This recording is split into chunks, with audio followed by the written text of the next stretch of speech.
നമസ്കാരം. നമ്മുടെ subject irrigation engineering. അപ്പൊ നമ്മള് സെക്കൻഡ് മോഡ്യൂൾ ആണ് നോക്കിക്കൊണ്ടിരിക്കുന്നത്. അപ്പൊ സെക്കൻഡ് മോഡ്യൂളിൽ നമ്മള് ഡൈവേർഷൻ ഹെഡ് വർക്കുകളെ കുറിച്ചാണ് അല്ലേ നോക്കുന്നത്. അതായത് നമ്മുടെ റിവറിൽ നിന്ന് നമ്മളൊരു കനാലിലേക്ക് വെള്ളം എടുക്കണമെങ്കിൽ നമ്മൾ ആ ഒരു റിവറിന് കുറുകെ ഒരു സ്ട്രക്ചർ കൺസ്ട്രക്ട് ചെയ്യും. അപ്പൊ ആ കൺസ്ട്രക്ട് ചെയ്യുന്ന സ്ട്രക്ചറിനെയാണ് ഡൈവേർഷൻ ഹെഡ് വർക്ക് എന്ന് വിളിക്കുന്നത് അല്ലേ. അപ്പൊ നമ്മള് കഴിഞ്ഞ ക്ലാസ്സുകളിലായിട്ട് ആ ഡൈവേർഷൻ ഹെഡ് വർക്ക് ഒരു റിവറിൽ എവിടെ കൊടുക്കണം എന്നുള്ളത് നമ്മൾ നോക്കി. പിന്നെ ലാസ്റ്റ് ക്ലാസ്സിൽ നമ്മൾ parts of A diversion head work നോക്കി അല്ലേ. ഏതൊക്കെയായിരുന്നു ഒരു ഡൈവേർഷൻ ഹെഡ് വർക്കിൽ വരുന്ന പാർട്സ് ഏതൊക്കെയാ, കോമ്പണൻസ് ഏതൊക്കെയാണ്?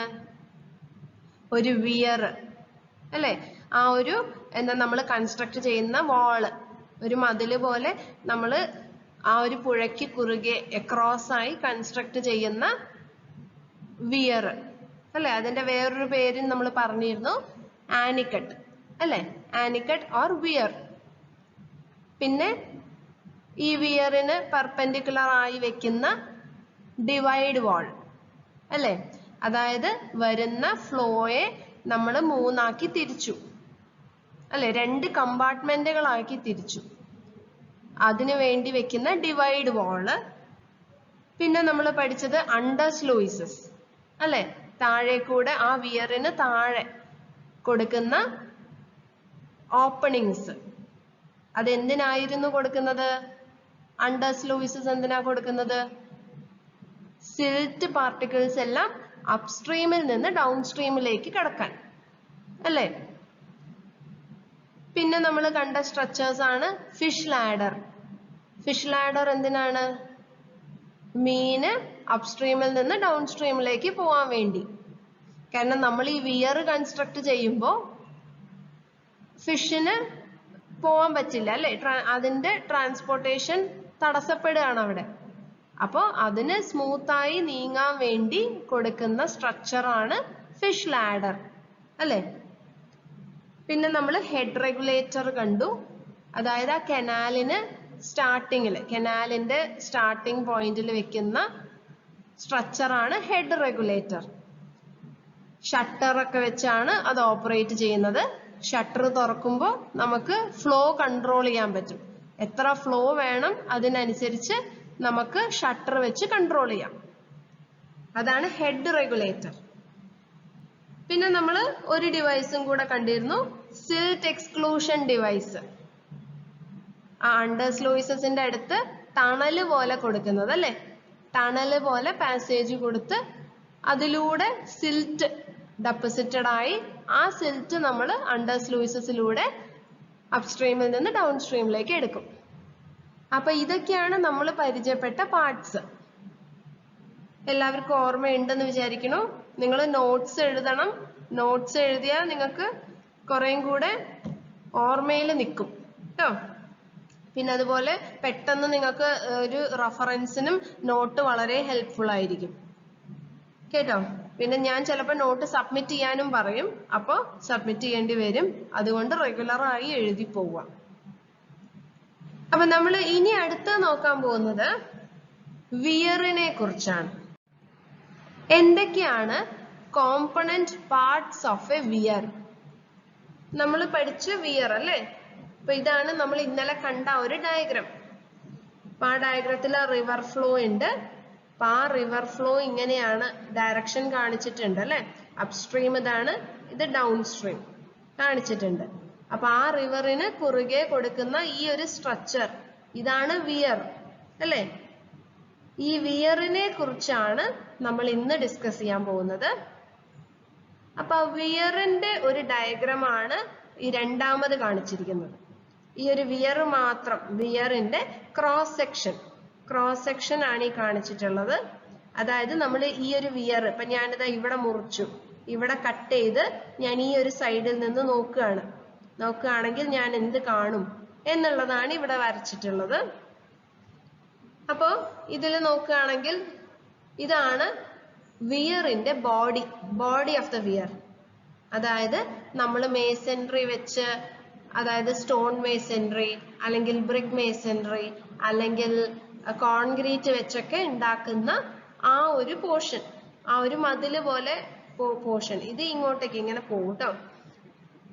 ഓക്കെ, ഇതാണ് റിവർ ഫ്ലോ. ഇതാ റിവർ ഫ്ലോന്റെ ഡയറക്ഷൻ ഇങ്ങനെയാണ്. അപ്പൊ ആ റിവർ ഫ്ലോയ്ക്ക് പെർപെൻഡിക്കുലർ ആക്കി വെക്കുന്നതാണ് വിയർ. അപ്പൊ ആ വിയർ കാണിച്ചിട്ടുണ്ട്. ഈ വിയറിന്റെ ബോഡിയാണ് നമുക്ക് കാണാവുന്നത്. നമ്മൾ പുറമേ കാണുന്നത് അതിന്റെ ബോഡിയാണ്.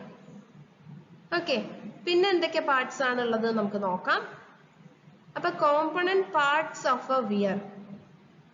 ഒരു വിയറിന് ബോഡി ഉണ്ട് അല്ലെ, ബോഡി ഓഫ് ദ വിയർ നമ്മളിപ്പോ കണ്ടു. നമ്മളൊരു ഡാമിൽ പോയാലാണെങ്കിലും ഒക്കെ നമ്മൾ കാണുന്ന ആ ഒരു പോർഷൻ, എന്താ, ആ ഒരു മതില് പോലെ കെട്ടിയ ആ ഒരു പോർഷൻ, അതാണ് ബോഡി ഓഫ് ദ വിയർ. പിന്നെ പറയുന്നത് അപ്സ്ട്രീം ഏപ്രൺ. അപ്പൊ അതൊക്കെ ഇനി ഫൗണ്ടേഷനിൽ വരുന്ന കാര്യങ്ങളാണ്. ഇപ്പൊ ബോഡി കഴിഞ്ഞ് താഴെ നമുക്കറിയാം അല്ലെ, ഗ്രൗണ്ട് ലെവലിന് താഴെ ഫൗണ്ടേഷൻ ആണ് നമ്മൾ കൊടുക്കുക. അപ്പൊ ഈ വിയറിന്റെ ഫൗണ്ടേഷനിൽ വരുന്ന ഓരോ പാർട്സിനെ കുറിച്ചാണ് പറയുന്നത്. അപ്പൊ നമുക്ക് അപ്സ്ട്രീം, ഇതാണ് ഫ്ലോന്റെ ഡയറക്ഷൻ. ഫ്ലോ ഇവിടുന്ന് ഇങ്ങോട്ടേക്കാണ് പോകുന്നത് അല്ലെ, കാണിച്ചിട്ടുണ്ട്. അപ്പൊ ഇത് അപ്സ്ട്രീം ആണ്, ഇതാണ് ഡൗൺ സ്ട്രീം.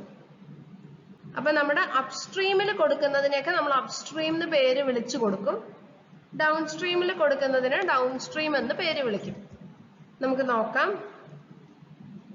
അപ്സ്ട്രീം ഏപ്രൺ, അതായത് അപ്സ്ട്രീമിൽ വെക്കുന്ന ഏപ്രൺ.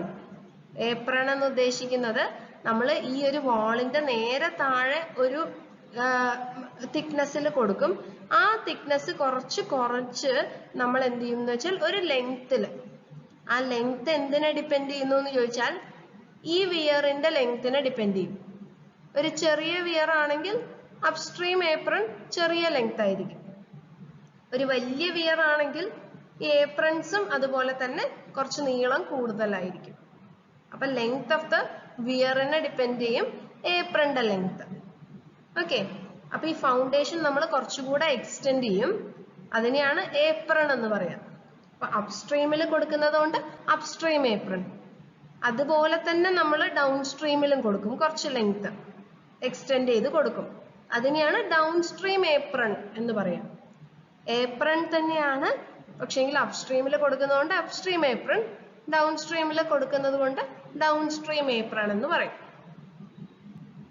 പിന്നെ പറയുന്നത് അപ്സ്ട്രീം കർട്ടൻ വാൾ ആണ്.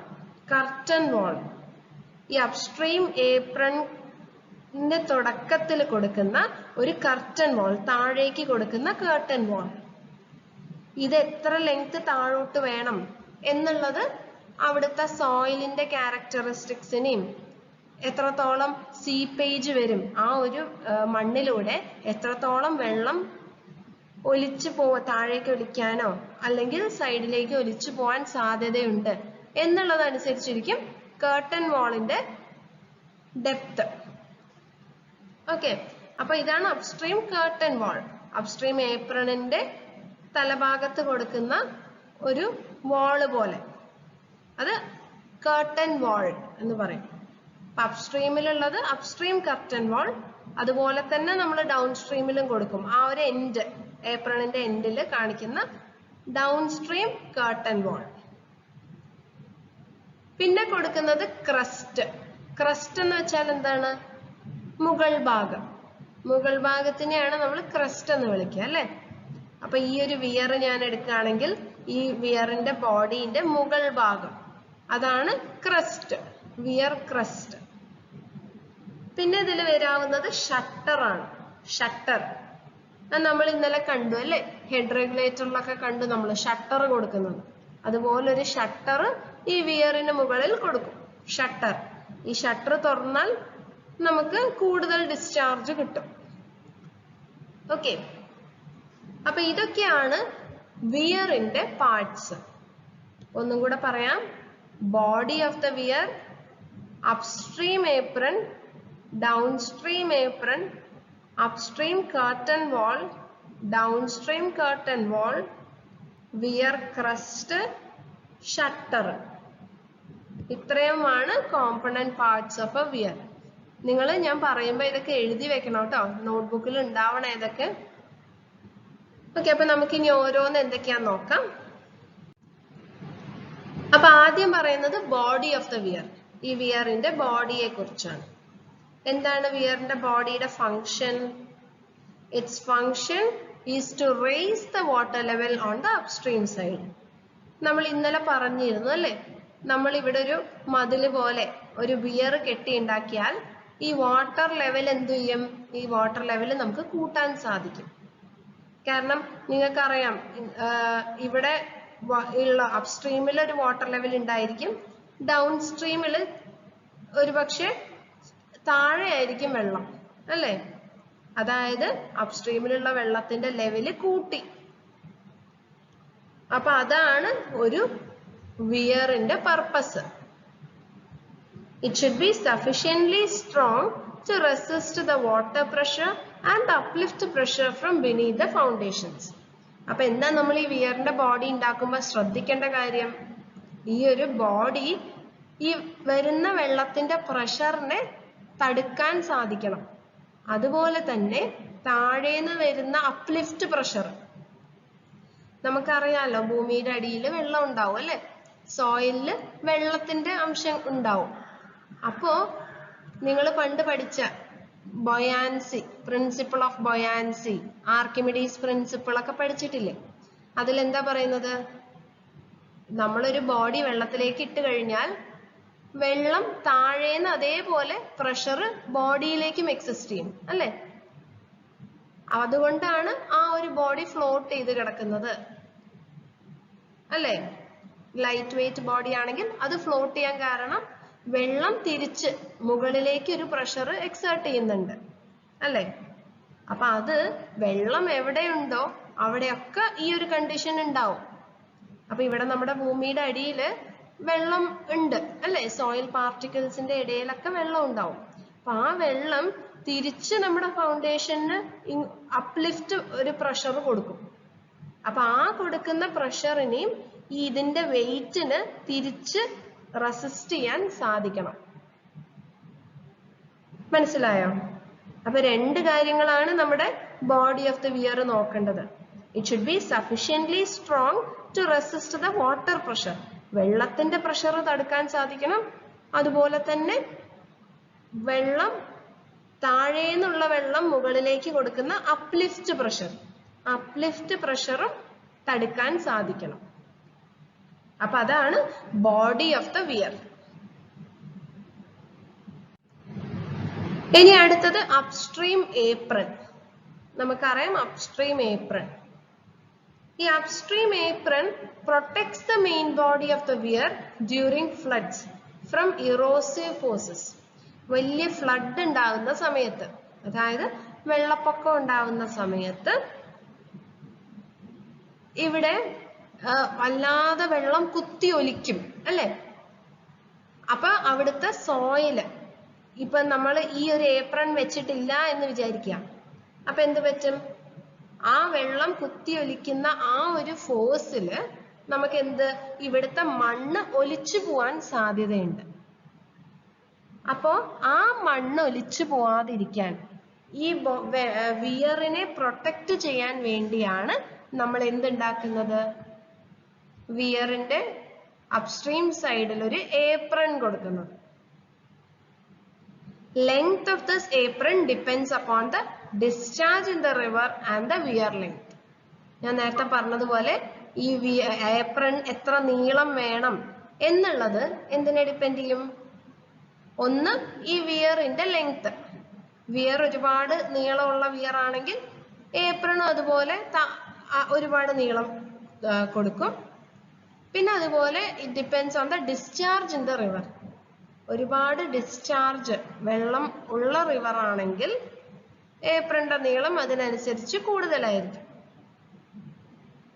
ഓക്കെ, എന്നാലേ ആ ഒരു വരുന്ന വെള്ളത്തിന്റെ ഫോഴ്സ്, ആ ഒരു ഇറോഷൻ തടയാൻ ഏപ്രണിന് സാധിക്കും. അങ്ങനെ നമ്മുടെ വിയറിനെ പ്രൊട്ടക്ട് ചെയ്യും.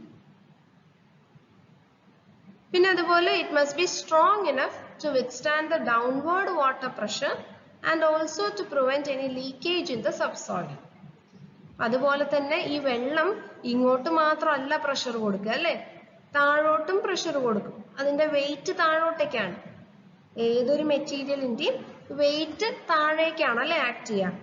അപ്പൊ ആ താഴേക്കുള്ള വെയിറ്റ് വരുന്ന ആ ഒരു ഫോഴ്സിനെയും ഏപ്രണിന് താങ്ങാൻ സാധിക്കണം. അതുപോലെ ലീക്കേജ് ഒന്നും ഉണ്ടാവാനും പാടില്ല. ലീക്കേജ് വന്നാൽ എന്ത് സംഭവിക്കും? നമ്മൾ സ്റ്റോർ ചെയ്ത് വെച്ച വെള്ളം ഏപ്രണിലൂടെ ലീക്കായി താഴേക്ക് പോകും അല്ലേ. അപ്പൊ അങ്ങനെ ഒരു ലീക്കേജും ഉണ്ടാവാൻ പാടില്ല. അതുപോലെ തന്നെ ഈ വെയിറ്റ് ഓഫ് ദ വാട്ടറിനെ താങ്ങാനും ഏപ്രണിന് സാധിക്കണം. പിന്നെ അടുത്തത് അപ്സ്ട്രീം കർട്ടൻ വാൾ ആണ്. Curtain wall, upstream curtain wall. It is provided to reduce the uplift pressure. അപ്പൊ നമ്മൾ പറഞ്ഞ ആ ഒരു അപ്ലിഫ്റ്റ് പ്രഷർ, അപ്പൊ ആ അപ്ലിഫ്റ്റ് പ്രഷറിനെ തടുക്കാനുള്ള ഒരു സാധനമാണ് എന്ത്? Curtain wall. Length of the curtain wall depends on the nature of the soil. അപ്പൊ സോയിലിന്റെ പ്രോപ്പർട്ടീസിനെ ഡിപ്പെൻഡ് ചെയ്യും എത്ര ലെങ്ത് നമ്മൾ കൊടുക്കണം എന്നുള്ളത്. ലെങ്ത് എന്ന് ഉദ്ദേശിക്കുന്നത് ഇവിടെ ഡെപ്ത്. ഈ ഒരു ഡെപ്ത് എത്ര വേണം എന്നുള്ളത് അവിടുത്തെ സോയിൽ പ്രോപ്പർട്ടീസിനെ ഡിപ്പെൻഡ് ചെയ്യും. പിന്നെ അടുത്തത് ഡൗൺ സ്ട്രീം ഏപ്രൺ. ഇപ്പൊ നമ്മൾ അപ്സ്ട്രീം ഏപ്രൺ നോക്കി, ഇനി down stream apron. Downstream apron, when the water falls from a height. ഇവിടുന്ന് നമുക്കറിയാം അപ്സ്ട്രീമിൽ നിന്ന് വെള്ളം ഒരുപാട് കൂടിക്കഴിഞ്ഞാൽ ഡൗൺ സ്ട്രീമിലേക്ക് ഒഴുകും അല്ലെ, ഇങ്ങോട്ട് ഒഴുകും. അങ്ങനെ ഒഴുകുന്ന സമയത്ത് it produces kinetic energy which will erode the downstream bed of the river. അപ്പൊ ഇതിങ്ങനെ താഴോട്ട് ഒഴുകുന്ന സമയത്ത് കൈനറ്റിക് എനർജി ഉണ്ടാവും അല്ലെ. നമുക്കറിയാം ഏതൊരു ബോഡിയും മോഷനിലാണെങ്കിൽ, അതായത് ചലനത്തിലാണെങ്കിൽ അതിൽ കൈനറ്റിക് എനർജി ഉണ്ടാവും. 12 mv² പഠിച്ചതാണ് അല്ലെ, മുന്നേ പഠിച്ചിട്ടുള്ളതാണ്. കൈനറ്റിക് എനർജി, പൊട്ടൻഷ്യൽ എനർജി അല്ലെ. കൈനറ്റിക് എനർജി എന്ന് പറയുന്നത് ഒരു പാർട്ടിക്കിള് മൂവ് ചെയ്യുകയാണെങ്കിൽ, അതായത് ചലനത്തിലാണെങ്കിൽ കൈനറ്റിക് എനർജി വരും. അതുപോലെ ഒരു ഹൈറ്റിൽ ഇരിക്കുകയാണെങ്കിൽ പൊട്ടൻഷ്യൽ എനർജി ഉണ്ടാവും. ഇത് രണ്ടും നമുക്ക് അറിയാവുന്ന കാര്യങ്ങളാണ്.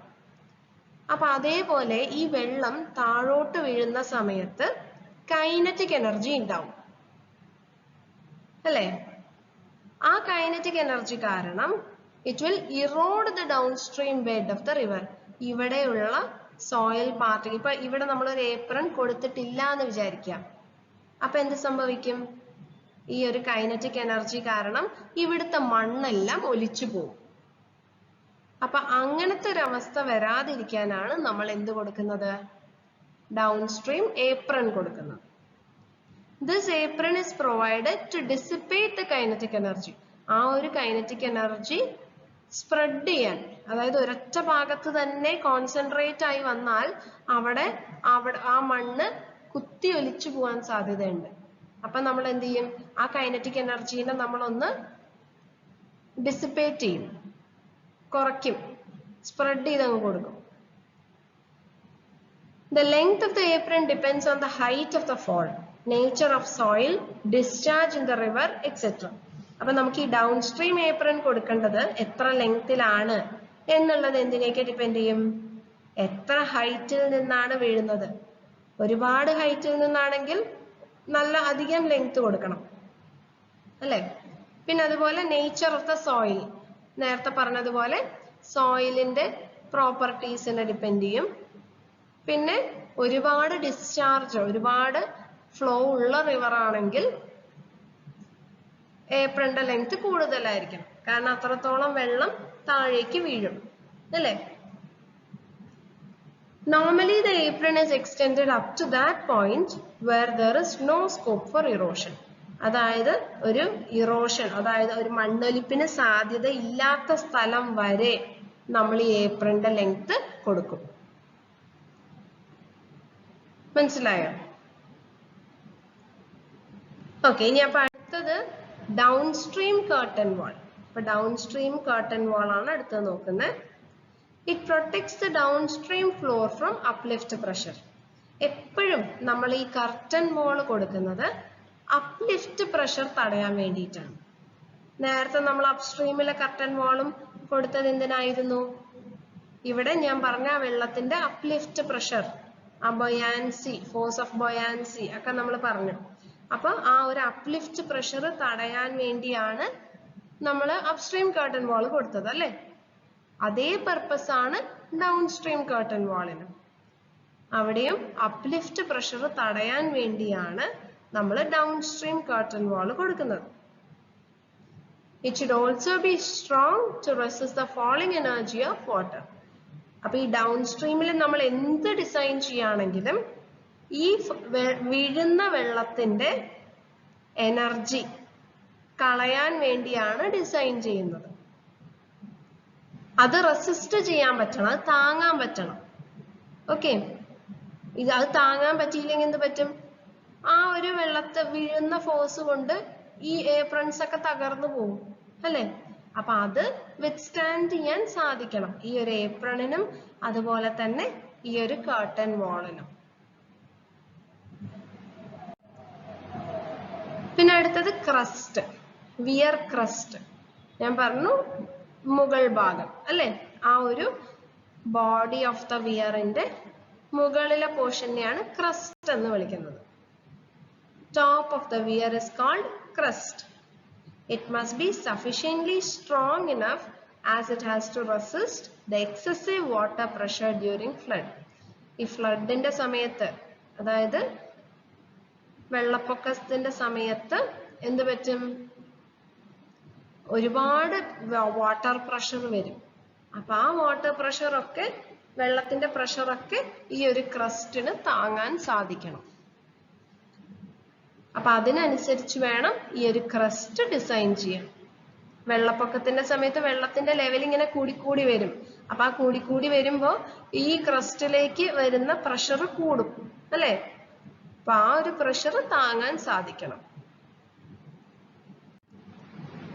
പിന്നെ അടുത്തത് ഷട്ടർ. നമ്മൾ മുകളിൽ വെക്കുന്നതാണ് shutter. It is provided on the crest of the weir. അപ്പൊ ക്രസ്റ്റിന്റെ മുകളിലാണ് ഷട്ടർ കൊടുക്കുന്നത്. In order to rise the water level of the river on the upstream side and divert it into the canal. അപ്പോൾ shutter കൊടുക്കുന്നത് വീണ്ടും നമ്മൾ water level rice ചെയ്യണമെങ്കിൽ, water level കൂട്ടണമെങ്കിൽ ഈ ഷട്ടർ ക്ലോസ് ചെയ്യും. എന്നിട്ട് നമുക്ക് കനാലിലേക്ക് ഡൈവേർട്ട് ചെയ്ത് കൊടുക്കാം ആ ഒരു വെള്ളം. It can be raised or laid flat on the crest during flood. അപ്പൊ ഫ്ലഡിന്റെ സമയത്ത് നമ്മൾ എന്ത് ചെയ്യും? വെള്ളം കൂടി വരുമ്പോൾ ഷട്ടർ തുറക്കും. ഷട്ടർ തുറക്കുമ്പോൾ ഈ വെള്ളം ഡൗൺ സ്ട്രീമിലേക്ക് ഒഴുകും. പിന്നെ നമുക്ക് കനാലിലേക്കാണ് കൊടുക്കേണ്ടതെങ്കിൽ ഷട്ടർ അടച്ചു വെക്കും. അടച്ചു വെക്കുമ്പോൾ വെള്ളത്തിന്റെ ലെവല് കൂടും. അപ്പൊ നമുക്ക് കനാലിലേക്ക് വെള്ളം എടുക്കാൻ സാധിക്കും. It facilitates the rise in the water level up to crest gate level at times of necessity. ഇപ്പൊ ചില സമയത്ത് നമുക്ക് അത്യാവശ്യം വരുന്ന സമയങ്ങളിൽ എന്ത് ചെയ്യാം? നമുക്ക് ഈ ഗേറ്റിന്റെ, അതായത് ഈ ഷട്ടറിന്റെ ക്രസ്റ്റ് ലെവൽ വരെ വേണമെങ്കിൽ വെള്ളം ഉയർത്താൻ സാധിക്കും അല്ലെ? അതാണ് നമുക്ക് മാക്സിമം വെള്ളം റൈസ് ചെയ്യാൻ പറ്റുന്ന ലെവൽ എന്ന് പറയുന്നത് ഈ ഷട്ടറിന്റെ ക്രസ്റ്റ്, ഷട്ടറിന്റെ മുകൾ ഭാഗം വരെ ആണല്ലേ? അതാണ് പറയുന്നത്. അതാണ് മാക്സിമം നമുക്ക് പൊന്തിക്കാവുന്ന വാട്ടർ ലെവൽ. ഓക്കെ, അപ്പൊ ഇതാണ് parts of the weir. Body of the weir നോക്കി, upstream apron, downstream apron, upstream curtain wall, downstream curtain wall, crest, shutter അല്ലേ? പിന്നെ ഇവിടെ വേറൊന്ന് കാണിച്ച സ്റ്റോൺ പിച്ചിങ് എന്ന് പറഞ്ഞിട്ട് അല്ലെ? താലസ്. സ്റ്റോൺ പിച്ചിങ്ങിനെ പറയുന്നതാണ് താലസ്. അപ്പൊ താലസ് എന്ന് ഉദ്ദേശിക്കുന്നതൊന്നുമില്ല, നമ്മൾ ഈ ഗ്രാവൽ ഇല്ലേ, വലിയ വലിയ സ്റ്റോൺസ് നമ്മൾ എന്ത് ചെയ്യും? ഈ അപ്സ്ട്രീം ഏപ്രന്റെ അടുത്ത് വെക്കും. അങ്ങനെ വെക്കുന്നതും മണ്ണ് ഒലിച്ചു പോവാതിരിക്കാൻ വേണ്ടിയാണ്. കാരണം സ്റ്റോൺസ് വെച്ച് കഴിഞ്ഞാൽ എന്താണ് അതിന്റെ ഒരു ഗുണം? വെള്ളം ഇങ്ങോട്ട് കുത്തി വരുന്നുണ്ടെങ്കിലും ആ സ്റ്റോൺസ് ഒന്ന് പൊങ്ങി വീണ്ടും അവിടെ തന്നെ താഴ്ന്നിരിക്കും. അല്ലെ? നേരെ മറിച്ച് മണ്ണാണെങ്കിലോ അത് ഒലിച്ച് ഇങ്ങ് പോയിട്ടുണ്ടാവും അല്ലെ? ഓക്കെ, അതാണ് സ്റ്റോൺ പിച്ചിങ് കൊടുക്കുന്നത് കേട്ടോ. അത് പിന്നെ ഈ ഒരു വിയറിന്റെ പാർട്ടായിട്ട് നിങ്ങൾക്ക് പഠിക്കേണ്ട ആവശ്യമില്ല. വിയറിന്റെ പാർട്സ് ആയിട്ട് വരുന്ന ഇത്ര കോമ്പണൻസേ ഉള്ളൂ. ഓക്കെ, അപ്പൊ അതാണ് component parts of a weir. ഇനി അടുത്ത നിങ്ങൾക്ക് നോക്കാനുള്ളത് വിയർ ആൻഡ് ബാരേജസ്. ഈ രണ്ട് കാര്യങ്ങളാണ്. എന്താണ് ഡിഫറൻസ് ഒരു വിയർ അതുപോലെ തന്നെ ബാരേജ്? ഇത് രണ്ടും ഏകദേശം ഒരേപോലെ കേൾക്കുന്ന വാക്കുകളാണ്. പർപ്പസ് ഒന്ന് തന്നെയാണ്, പക്ഷേങ്കിൽ അതിന്റെ ഡിസൈനിങ്ങിൽ ചെറിയൊരു വ്യത്യാസമുണ്ട്. പർപ്പസ് എന്ന് പറയുന്നത് എന്താണ്? വെള്ളത്തിന്റെ ലെവല് കൂട്ടാനും, അതായത് അപ്സ്ട്രീം സൈഡിലെ വെള്ളത്തിന്റെ ലെവല് കൂട്ടാനും, പിന്നെ നമുക്ക് വേണ്ടതുപോലെ ഫ്ലോ റെഗുലേറ്റ് ചെയ്യാൻ, ഷട്ടറൊക്കെ കൊടുത്ത് ഫ്ലോ റെഗുലേറ്റ് ചെയ്യാനും ഉള്ള സ്ട്രക്ചറാണ് വിയറും ബാരേജും. പക്ഷേങ്കിൽ അത് രണ്ടും തമ്മിലുള്ള വ്യത്യാസം എന്താന്ന് നമുക്ക് നോക്കാം. ഈ ഫോട്ടോയിൽ കാണിച്ചിട്ടുണ്ട്. ഈ ചിത്രത്തിൽ നോക്കൂ നിങ്ങൾ. വിയർ എന്ന് പറയുമ്പോൾ എന്താണ് വ്യത്യാസം എന്ന് ചോദിച്ചാൽ, വിയർ എന്ന് പറഞ്ഞാൽ ഒരു റേസ്ഡ് ലെവലാണ്. അതായത് ഒരു മേസൺറി വെച്ച് ഉണ്ടാക്കുന്ന ഒരു റേസ്ഡ് പ്ലാറ്റ്ഫോം എന്ന് നമുക്ക് പറയാം. അവിടെ ഗേറ്റ് കുറവായിരിക്കും, ഗേറ്റിന്റെ എണ്ണം കുറവായിരിക്കും, ഷട്ടർ കൊടുക്കുന്ന ഷട്ടർ കുറവായിരിക്കും. നേരെ മറിച്ച് ബാരേജ് ആണെങ്കിൽ അവിടെ ഷട്ടറുകളാണ് കൂടുതൽ. ഇവിടെയൊക്കെ ഷട്ടേഴ്സ് ആണുള്ളത്. ആ ഷട്ടറുകളാണ് ഈ ഒരു main structure four storing the water. ഈ മേസൺറിനെക്കാട്ടിലും കൂടുതൽ അവിടെ വരുന്നത് ഷട്ടേഴ്സ് ആണ്. മനസ്സിലായോ? നമുക്ക് നോക്കാം. അപ്പൊ classified according to the control of surface flow. Surface flow control ചെയ്യുന്ന ഇതിന്റെ ബേസിസിൽ നമുക്ക് രണ്ടായി ക്ലാസിഫൈ ചെയ്യാം. സിമ്പിൾ വിയറും ഉണ്ട്, ബാരേജും ഉണ്ട്. അതെന്തൊക്കെയാ നോക്കാം. Simple weir, barrier constructed across the river to raise the level of water on the upstream side. അപ്പൊ നിങ്ങൾക്ക് അറിയാം അല്ലേ, വിയർ എന്ന് വെച്ചാൽ എന്താണ്? ഇറ്റ് ഇസ് എ ബാരിയർ, ഒരു തടസ്സം, which is constructed across the weir. ഒരു പുഴയ്ക്ക് കുറുകെ കൺസ്ട്രക്ട് ചെയ്യുന്ന ഒരു തടസ്സം. എന്തിന്? to raise the level of water, വെള്ളത്തിന്റെ ലെവല് കൂട്ടാൻ, അപ്സ്ട്രീം സൈഡിലെ വെള്ളത്തിന്റെ ലെവല് കൂട്ടാൻ. അതായത് ഇപ്പൊ നമുക്ക് ഇതൊരു റിവർ ആണെങ്കിൽ ആ റിവറിന് കുറുകെ ഒരു ബാരിയർ, ഒരു ഒബ്സ്ട്രക്ഷൻ, ഒരു തടസ്സം ഉണ്ടാക്കും. അപ്പൊ അവിടുത്തെ വെള്ളത്തിന്റെ ലെവല് കൂടും. ആ ഒരു സ്ട്രക്ചറാണ് വിയർ എന്ന് പറയുന്നത് അല്ലെ? If major part of the entire amount of water is stored by the raised crest and a negligible part of water is stored by shutter, then the barrier constructed across the river flow at right angles to it is called as a simple weir.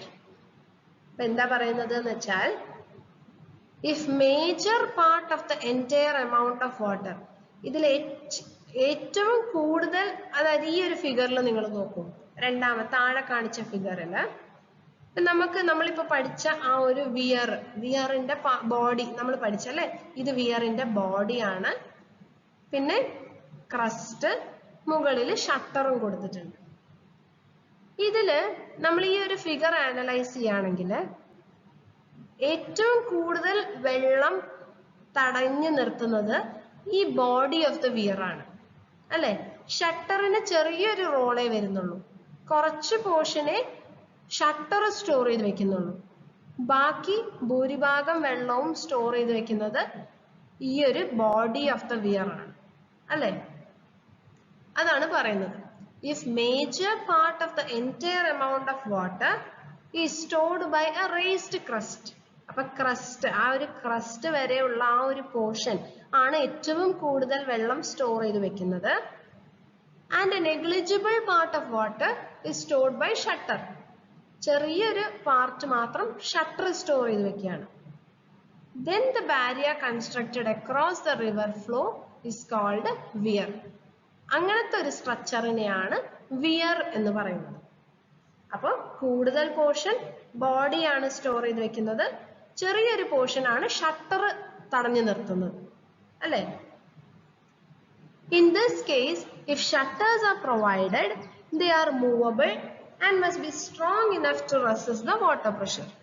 ഇപ്പൊ ഇങ്ങനെ നമ്മൾ shutter കൊടുക്കുകയാണെങ്കിൽ ആ ഒരു shutter movable ആയിരിക്കണം, അതായത് തുറക്കാൻ പറ്റുന്ന ഷട്ടേഴ്സ് ആയിരിക്കും. വേണ്ടപ്പോൾ നമുക്ക് തുറന്ന് വെള്ളം ഡൗൺ സ്ട്രീമിലേക്ക് ഒഴുക്കാൻ പറ്റുന്ന ഷട്ടേഴ്സ് ആയിരിക്കണം. പിന്നെ അതുപോലെ ഈ വരുന്ന വെള്ളത്തിന്റെ പ്രഷർ താങ്ങാൻ പറ്റണം അല്ലേ? ഇങ്ങോട്ട് വെള്ളം ഇങ്ങോട്ടൊരു പ്രഷർ കൊടുക്കും, അപ്പൊ ആ പ്രഷറും താങ്ങാൻ പറ്റുന്ന ഷട്ടർ ആയിരിക്കണം കൊടുക്കുന്നത്. അപ്പൊ അതാണ് സിമ്പിൾ വിയർ. വിയർ എന്ന് വെച്ചാൽ മെയിൻ പോർഷൻ ഈ ഒരു മേസൺറി പോർഷൻ ആയിരിക്കും, ചെറിയൊരു ഭാഗം മാത്രമേ ഷട്ടറിനുള്ളൂ. ഓക്കെ, നേരെ മറിച്ച് നമ്മളൊരു ബാരേജ് നോക്കുകയാണ്. If storage of water is done by gates and a smaller portion or no portion of water is stored by raised crest, then the barrier is known as barrage. അപ്പോൾ ഇപ്പം നിങ്ങൾ ഈ figure ഒക്കെ ഒന്ന് നോക്കൂ. ഈ ഫിഗറിൽ കാണുന്നതൊക്കെ ബാരേജ് ആണ്. അതായത് വെള്ളം സ്റ്റോർ ചെയ്ത് വെക്കുന്നത് ആ ഗേറ്റ് അല്ലെങ്കിൽ ഷട്ടർ ആണ് ആ വെള്ളം സ്റ്റോർ ചെയ്യുന്നത്. കണ്ടില്ലേ, ഇവിടെയൊക്കെ കുറേ ഷട്ടേഴ്സ് കൊടുത്തിട്ടുണ്ട്. ഈ ഷട്ടർ അടയ്ക്കുമ്പോഴാണ് വെള്ളം സ്റ്റോർഡ് ആവുന്നത് അല്ലെ? അവിടെ ആ ഒരു മേസൺറി യൂണിറ്റ് അല്ല സ്റ്റോർ ചെയ്യുന്നത്, മുഴുവൻ ഷട്ടറുകളാണ് പിടിച്ചു വെക്കുന്നത് വെള്ളം. അങ്ങനത്തെ ഒരു സ്ട്രക്ചറിനെയാണ് നമ്മൾ എന്ത് വിളിക്കുക? ബാരേജ് എന്ന് വിളിക്കുന്നത്. In other words, the body wall of a barrage will be very short. അതായത് ആ ബോഡി ഓഫ് ദ വിയർ എന്ന് നമ്മൾ പറയുന്ന ആ ഒരു ബോഡി വാള് വളരെ ചെറുതാണ് അല്ലെ? ചെറിയ വാൾസ് ആണ്, ഇടയിൽ കൊടുക്കുന്ന ഒരു പാർട്ടീഷൻ വാള് പോലെ വളരെ ചെറുതാണ്. And almost the entire storage of water is possible only by shutter. അപ്പൊ ഷട്ടർ ആണ് മുഴുവൻ വെള്ളത്തിനെയും താങ്ങി നിർത്തുന്നത്. അപ്പൊ അങ്ങനത്തെ ഒരു സ്ട്രക്ചറിനെയാണ് ബാരേജ് എന്ന് പറയുന്നത്. ഓക്കെ, ക്ലിയർ ആയി എന്ന് വിചാരിക്കുന്നു. എളുപ്പമാണ്. വിയർ എന്ന് പറഞ്ഞാൽ ആ മേസൺറി യൂണിറ്റ് ആണ് മെയിൻ ആയിട്ട് വെള്ളം സ്റ്റോർ ചെയ്ത് വെക്കുക. പിന്നെ ഷട്ടറിന് ചെറിയൊരു റോളേ ഉള്ളൂ. നേരെ മറിച്ച് ബാരേജിൽ ഷട്ടേഴ്സ് ആണ് വെള്ളം സ്റ്റോർ ചെയ്ത് വെക്കുന്നത്. വളരെ ചെറിയൊരു റോളേ ആ ഒരു ബോഡി ഓഫ് ദ വിയറിന് ഉള്ളൂ. ഓക്കെ, ഇത് 4 ഡിഫറെന്റ് ഫോംസ് ആണ്.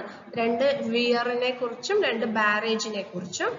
അതായത് ഒരു ഷട്ടർ കൊടുക്കാത്ത വിയർ അല്ലെ? ഷട്ടർ കൊടുക്കണം എന്ന് ആവശ്യമില്ല. വിയറിൽ വെള്ളം സ്റ്റോർ ചെയ്ത് വെക്കുന്നത് ഈ ഒരു ബോഡിയാണ്. അപ്പൊ ഷട്ടർ കൊടുത്താലും ഇല്ലെങ്കിലും കുഴപ്പമില്ല. അപ്പൊ ഷട്ടർ കൊടുക്കാത്തൊരു വിയർ ഇങ്ങനെയാ ഉണ്ടാവുക അല്ലെ? ഒരു ബോഡി ഓഫ് ദ വിയർ ഉണ്ട്, വെള്ളം വരുന്നുണ്ട്, വെള്ളം മുഴുവൻ സ്റ്റോർ ചെയ്യുന്നത് ആ ഒരു ബോഡിയാണ് അല്ലെ? വാട്ടർ ലെവൽ സ്റ്റോർ ചെയ്യുന്നത്. പിന്നെ അതുപോലെ വിയർ വിത്ത് ഷട്ടർ ആണെങ്കിൽ നമ്മൾ നേരത്തെ കണ്ട ഫിഗർ അല്ലെ? അതായത് വിയർ ഉണ്ട്, അതിന് മുകളിൽ ഒരു ഷട്ടർ കൊടുക്കുന്നുണ്ട്, മെയിൻ പോർഷൻ സ്റ്റോർ ചെയ്യുന്നത് വിയർ ആണ്, ചെറിയൊരു portion of water stored by the shutter. പിന്നെ നേരെ ഓപ്പോസിറ്റ് ആണ് ബാരേജ്. ബാരേജിൽ എന്താന്ന് വെച്ചാൽ ആ ഒരു വിയർ നമ്മൾ കൊടുക്കുന്ന ഒരു വിയർ വളരെ ചെറുതാണ്, ചെറിയ ഹൈറ്റിൽ താഴെ ഒരു വിയർ കൊടുക്കുന്നേ ഉള്ളൂ. ഷട്ടർ ആണ് മോർ സ്റ്റോറേജ് ചെയ്യുന്നത്. ഷട്ടർ അല്ലെങ്കിൽ ഗേറ്റ് എന്ന് പറയും. ആ gate more storage is by gate, less storage is by crest അല്ലെ? പിന്നെ അതുപോലെ barrage having no raised crest. ഇനി ഇങ്ങനെ ഒരു റേസ്ഡ് ക്രസ്റ്റ് ഇല്ലാത്ത ഒരു ബാരേജ്. ബാരേജില് ഈ ഒരു ക്രസ്റ്റ് നിർബന്ധം ഇല്ല, അതായത് വിയർ നിർബന്ധമല്ല. അതുപോലെ തന്നെ വിയറില് ഷട്ടർ നിർബന്ധമല്ല. മനസ്സിലായില്ലേ ആ ഒരു വ്യത്യാസം? വിയറില് ഷട്ടർ കമ്പൽസറി അല്ല, അതുപോലെ തന്നെ ബാരേജില് ആ ഒരു ബോഡി കമ്പൽസറി അല്ല, അതായത് ക്രസ്റ്റ് കമ്പൽസറി അല്ല. അപ്പൊ ക്രസ്റ്റ് ഉള്ളതാണെങ്കിൽ ഗേറ്റിനായിരിക്കണം അവിടെ കൂടുതൽ ഇമ്പോർട്ടൻസ് കൊടുക്കുന്നത്. പിന്നെ അതുപോലെ ക്രസ്റ്റ് ഇല്ലെങ്കിൽ ഗേറ്റ് മാത്രമാണ് ആ ടോട്ടൽ വാട്ടറിനെ സ്റ്റോർ ചെയ്ത് വെക്കുന്നത്. മുഴുവൻ വെള്ളവും സ്റ്റോർ ചെയ്ത് വെക്കുന്നത് ആ ഒരു ഗേറ്റ് മാത്രമാണ്. ഓക്കെ. പിന്നെ wears under different discharge conditions. നേരത്തെ നമ്മൾ പറഞ്ഞത് സർഫസ് ഫ്ലോ കണ്ടീഷൻ വെച്ചിട്ടാണ് രണ്ടായിട്ട് തിരിച്ചത്, വിയറും ബാരേജും അല്ലേ. ഇനി weir under different discharge conditions. പല ഡിസ്ചാർജ് കണ്ടീഷൻസ് ഉണ്ടാവും. അതിനെ ബേസ് ചെയ്തിട്ട് നമുക്ക് മൂന്നായിട്ട് ക്ലാസിഫൈ ചെയ്യാം. Weir with a free overfall, weir under flotation, weir fully submerged. അങ്ങനെ 3 കാറ്റഗറി ഉണ്ട്. നമുക്ക് ഓരോന്ന് നോക്കാം. ഒന്നുമില്ല, വാട്ടർ ലെവലിന്റെ ഒരു വ്യത്യാസമാണ് പറയുന്നത്. അതായത് ഇപ്പൊ ഇതാണ് നമ്മുടെ വിയർ എന്ന് വിചാരിക്കാം. ഒരു സിമ്പിൾ ആയിട്ട് വരയ്ക്കുന്ന ഒരു ഡയഗ്രാം. നമ്മുടെ വിയർ ഒരു തടസ്സം കൊടുക്കുന്ന വിയർ ആണിത്. ഇവിടെയാണ് അപ്സ്ട്രീം, ഇതാണ് ഡൗൺ സ്ട്രീം. അപ്പൊ വെള്ളം അപ്സ്ട്രീമിൽ കൂടുമ്പോഴാണ് ഡൗൺ സ്ട്രീമിലേക്ക് ഒഴുകുന്നത് അല്ലെ. ആ ഒഴുകി വരുന്ന വെള്ളം ഡൗൺ സ്ട്രീമിൽ എത്തുമ്പോൾ ഈ ക്രസ്റ്റിനേക്കാൾ താഴെയാണെങ്കിൽ അതിനെ നമ്മൾ വിയർ വിത്ത് എ ഫ്രീ ഓവർഫോൾ എന്ന് പറയും. അതായത് ആ വാട്ടർ ലെവല്, ഇതാണ് നമ്മുടെ ക്രസ്റ്റ് അല്ലെ. ആ ഒരു വിയർ ക്രസ്റ്റിന്റെ താഴെയാണ് വാട്ടർ ലെവലെങ്കിൽ നമ്മൾ എന്ത് പറയും? Weir with a free overfall. Free ആയിട്ട് ഓവർഫോൾ ചെയ്യാണ്. പിന്നെ വിയർ അണ്ടർ ഫ്ലോട്ടേഷൻ ഉദ്ദേശിക്കുന്നത് ആ ഒരു ഡൗൺ സ്ട്രീമിലെ വാട്ടർ ലെവല് ക്രസ്റ്റിന്റെ അതേ ലെവലിലാണെങ്കിൽ നമ്മൾ എന്ത് പറയും? ക്രസ്റ്റിന്റെ അതേ ലെവലിലാണ് ഡൗൺ സ്ട്രീം വാട്ടർ എങ്കിൽ വിയർ അണ്ടർ ഫ്ലോട്ടേഷൻ എന്ന് പറയും. Weir under flotation. പിന്നെ അതുപോലെ ഈ ഒരു വാട്ടർ ലെവല് ഈ ക്രസ്റ്റിനേക്കാൾ കൂടുതലാണ് എങ്കിൽ നമ്മൾ വിളിക്കുന്നതാണ് വിയർ ഫുള്ളി സബ്മേർജ്ഡ്. അപ്പൊ ഈ വിയർ മുഴുവൻ വെള്ളത്തിന്റെ അടിയിലായിരിക്കും അല്ലെ. അപ്സ്ട്രീം വെള്ളവും കൂടുതലാണ്, ഡൗൺ സ്ട്രീമിലും വെള്ളം ക്രസ്റ്റിലും മുകളിലാണ്. അപ്പൊ വിയർ ഈസ് ഫുള്ളി സബ്മേർജ്ഡ്. അതാണ് 3 കണ്ടീഷൻസ്. നമുക്കൊന്ന് ആ ഫിഗർ ഒന്ന് അനലൈസ് ചെയ്യാം.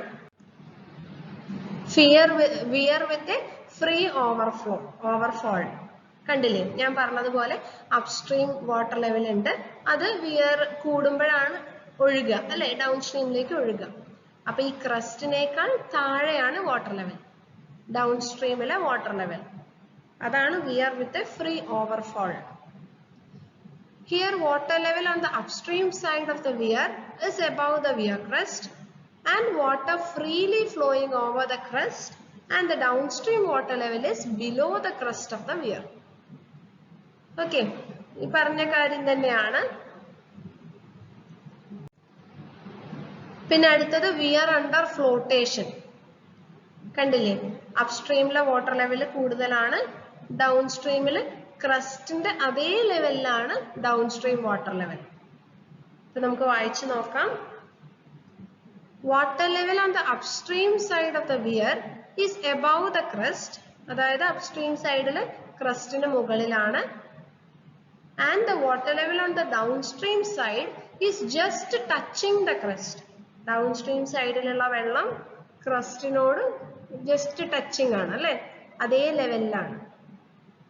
Under this discharge condition, the weir is said to be under flotation.